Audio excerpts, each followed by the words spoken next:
This is my review of Hototogisu and Burning Star Core, Shawn's Contest. This music can be filed under the drone and noise category. See the instrumentation, we got someone on a Moog synth and electronics. We have someone on drums, maybe on drugs, but drums and percussion objects. Guitar and voice plus electronics, another guitar, voice plus electronics, and then we have a violinist with electronics. So this type of music noise drone can be transcendental if you see it live, or if you're making it yourself. It doesn't always translate well to the recorded format, but I think in this case it did, despite this album's lower fidelity. Overall, I really dug it. Starting out, first track, I was like, okay, this is just, these people live in a very loud urban environment and they're just mirroring their surroundings. But as it progressed, it turned more into an album about a journey to space and through space. And so there are 5 tracks. They are named 1, 2, 3, 4, 5.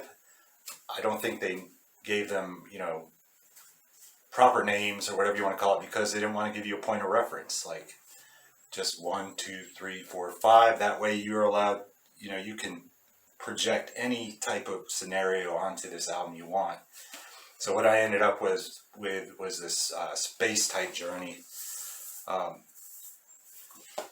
So track 1, you have a low end, which I believe is made by the Moog in drums. They're kind of the spine of this whole album. When they're there, they're the thing kind of like everyone either comes back to or bounces off of. And the beats, the rhythm, when it is like more traditional rhythm, it's kind of like a stoner rock, doom rock, trudging type of beat. The drummer often likes to kind of speak to the other musicians, maybe call them to a different trajectory by hitting the bell on his ride cymbal. You'll just hear ding ding ding, and they kind of shift. There's some what sounds like analog tape delay throughout track 1.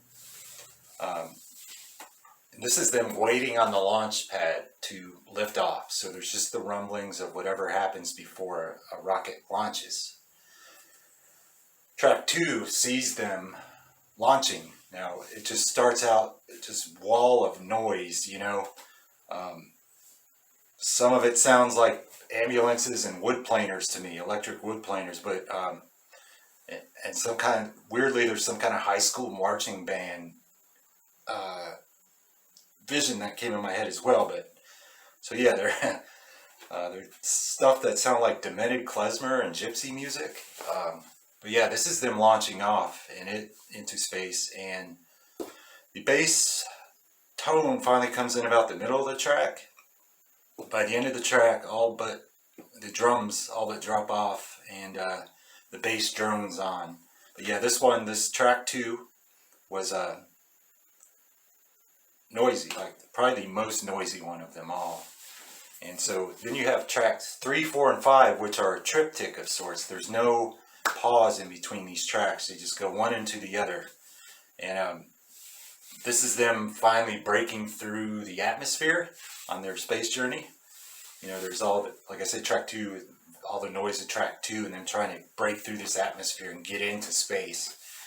And so they finally broken through the atmosphere, and they're heading towards deep space. So they're not really there yet, but they're heading that way. There's again a doomish and stoner rock sounding drums and bass going on here. This track honestly comes close to a like deconstructed post-rock sound at points, like one small point. So yeah, this is them just heading out to deep space. And like I said, track 3 goes right into track 4. And here we are floating in space. The thrusters have all been turned off, and we're just using inertia and zero gravity to steer. This one, there's occasional percussion and cymbal hits, but not as much drumming and percussion as has been on the other tracks. It's either the guitars or the violin is more prominent on this one. It's really, you can't always make out if it's a guitar or violin on every track, you know. But it's and there's some throat singing sounds on here by the vocalist. And this is them. They're heading out into deeper space, and they all of a sudden see something they can't identify. They don't know what it is. This takes us into track 5. The violin is prominent throughout this track, and it sounds like a last desperate SOS they're beaming out from their ship before they hit the event horizon, because it turns out they're heading towards a black hole. And so this violin is just pleading, SOS, SOS, you know, you're heading towards the event horizon. What the heck's going to happen? Track 5, all of a sudden, boom, ends. There's no fade out, no nothing, just boom. So signal loss, you know, they failed at being saved, and they have gone past the event horizon and crushed to bits. So that was the overall impression this album gave me. I actually enjoyed it after a couple listens. At first I was like, I don't know if I can, because it's been a while since I've listened to this type of music, and I live in a rural environment, so you know, noise and drone doesn't always translate well if the sounds you're used to hearing are birds and just silence. But it did very well, and I listened to it in headphones, and I think that's the best way to experience this album. So overall, I enjoyed it, and I know this is longer than 3 minutes, but screw your rules, Sean. I did. It's the only way I could do this. So thank you for sending this, Sean, and that's my review of Hototogisu and Burning Star Core.